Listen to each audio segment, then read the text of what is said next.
Seth Godin, Linchpin. Are you indispensable? Number 1. Today, if your job involves just following instructions, you are replaceable. Hector has it tough. As a day laborer, he and many others wait on a street corner in Queens every morning for contractors to drive by and choose a few of them to do a day's work at minimum wage. From the contractor's point of view, all these workers are the same. They have no differentiating skills, so there is no special reason to pick Hector over any of the other laborers there. Hence, Hector will be lucky to get chosen. The Industrial Revolution was sparked by the discovery that highly skilled people are not necessarily needed to manufacture complicated products. Instead, almost any production process can be split into steps so simple that relatively unskilled workers can do them. Adam Smith wrote that 10 barely trained and hence poorly paid factory workers could produce 1,000 times more pins than one highly skilled pin maker. This is why many manufacturing jobs are simple, requiring only that employees show up and follow instructions precisely, like cogs in a machine. If you are such a worker, the problem is that you are easily replaceable and certainly in no position to negotiate a raise.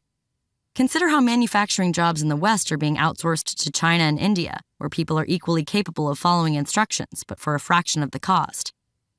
Today, even supposedly outsourcing-proof white-collar jobs are under threat. Stockbrokers, travel agents, secretaries, and other professionals who were used to just showing up at work and doing what they were told are all finding themselves more and more replaceable and outsourceable.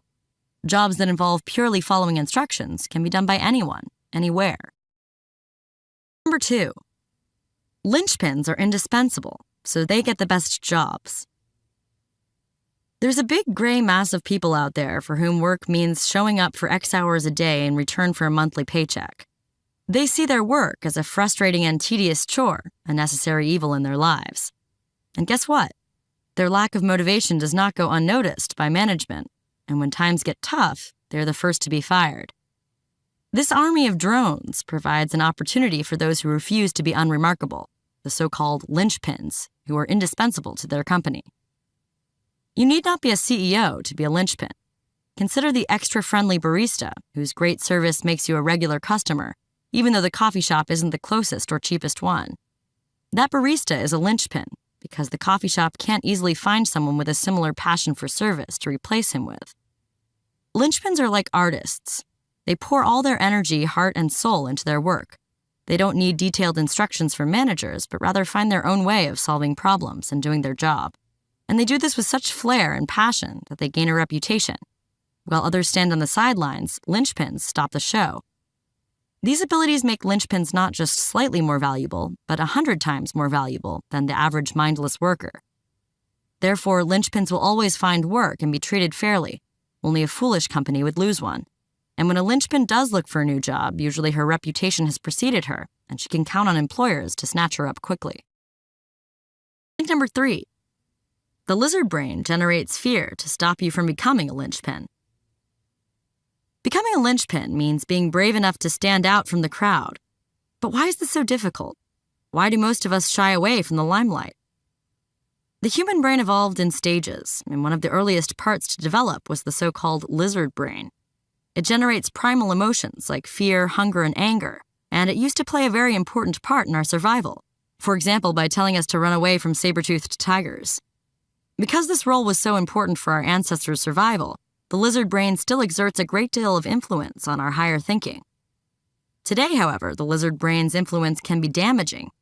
When we're supposed to stand up and give a speech, for example, the lizard brain goes berserk and fills us with fear.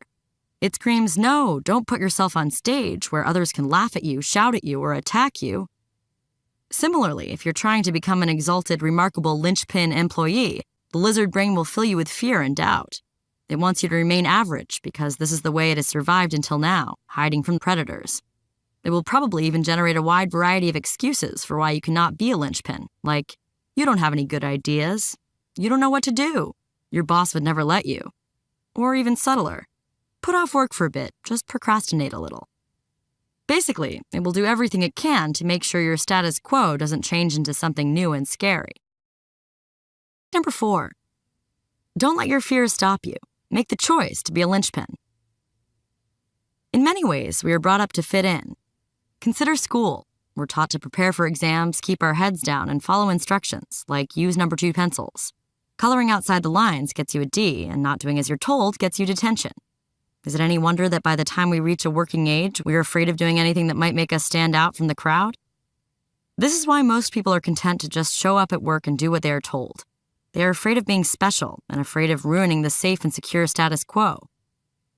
There are a number of ways you can try to abate fear. One is to stop indulging it.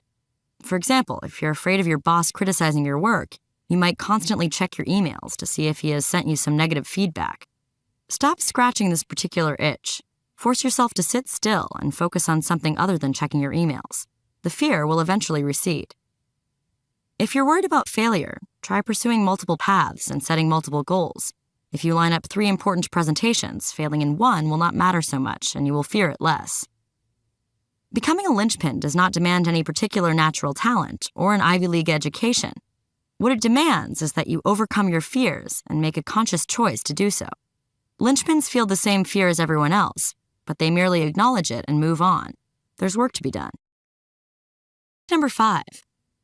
Pour emotional labor into your job and make it a platform for your art. Not all artists are painters, sculptors, or composers. Anyone who changes other people by giving them an emotional gift is an artist. A customer service person who uses his smile and charm to change an angry customer into a delighted fan of the company is just as much an artist as Picasso is. Similarly, the founder of online shoe store Zappos, Tony Hsieh, is an artist of great customer service. You can be an artist at your job, too, but not if you just show up and grudgingly do the bare minimum until it's time to go home at the end of the day. Making art demands so-called emotional labor, investing your own emotions into your work to espouse creativity and generosity.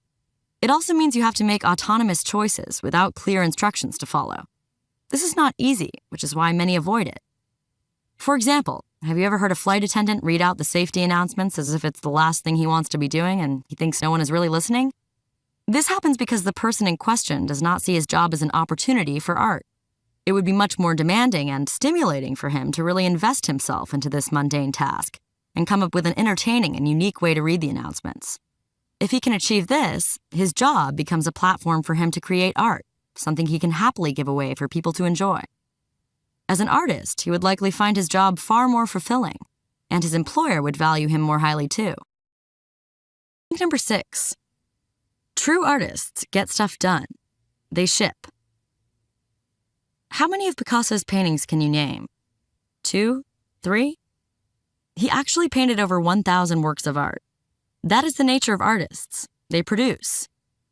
Artists don't worry about having bad ideas that turn into failures, because they know that as long as they persistently produce art, good ideas will be made. The fact that some failures are produced is an inevitable cost of success. At the last moment before completing something, most people begin doubting themselves. Is this really ready? Is this good enough to show the world? This is when true artists, true linchpins, step up and ship anyway. Products must ship or they won't be bought. Stories must be printed or they won't be read. Even the best ideas are useless if they lack an audience. The TV show Saturday Night Live, for example, goes live on the air every Saturday, whether the skits are fully rehearsed or not. This ability to ship on time is so rare that it makes linchpins indispensable. They have the discipline to make sure the projects they undertake get defined, done, and delivered as promised. They strip away everything pseudo-productive and focus on the things that help them ship. Shipping is difficult because the primal lizard brain in all of us does not want us to show our work to the world as it might get criticized or laughed at. This phenomenon is called resistance, and it creates procrastination and self-doubt. The best way to deal with resistance is to acknowledge it. Sure, you will fail often, and you will probably be criticized sooner or later, but you can choose to listen only to constructive criticism and ignore the harmful kind. Whatever you do, don't stop producing and shipping. Number 7. To succeed today, you must give people genuine gifts. For a long time, the economy has been based on equitable trades, preferably enforced by a contract. You can listen to my music if you pay me $20. Genuine gifts, as in giving someone something with no expectation of getting anything in return, were practically unheard of. In fact, if you tried to give a stranger a genuine gift, for example by offering a shared cab ride to someone going in the same direction as you, they would have probably refused, because they were nervous about how they should reciprocate the favor.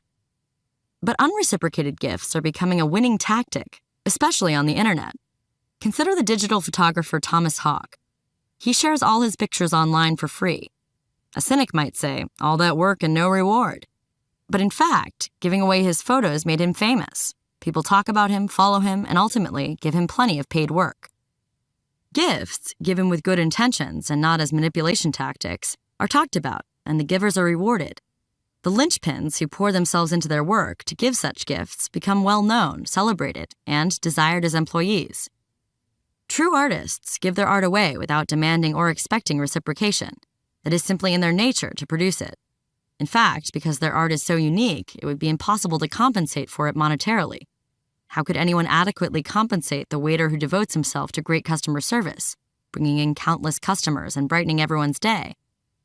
Ironically, although artists may demand no compensation, true artists of this kind are so rare that their employers often pay whatever it takes to keep them. Otherwise, someone else will. The key takeaway from this book is that today, you can no longer succeed by being unremarkable and just following instructions. Instead, no matter how scary it seems, you must choose to be an outstanding, indispensable linchpin. Linchpins are like artists. They see their work as a platform for their art and pour emotional labor into it every day. Their art is a unique, immeasurably valuable gift that they give to others. Last thing, we'd love to hear what you think about our content. Just share your thought or book recommendation on the comment section and be sure to subscribe and ring the bell to be notified about our latest extracts. Thank you and have a great day.